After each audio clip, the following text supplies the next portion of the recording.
நீனும் அடியேன் திருவருள் அமுதமே விழைந்தேன்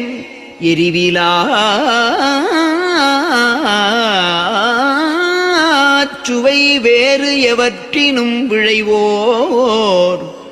எட்டுணையேனும் இன்று எந்தாய்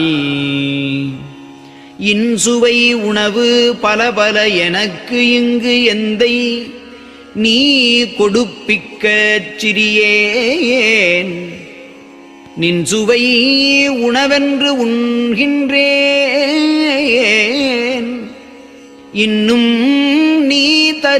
தருவித்திடில் அது நின் தன் சுதந்தரம் இங்கெனக்கு அதில் இறையும் சம்மதம் இல்லை நான் தானே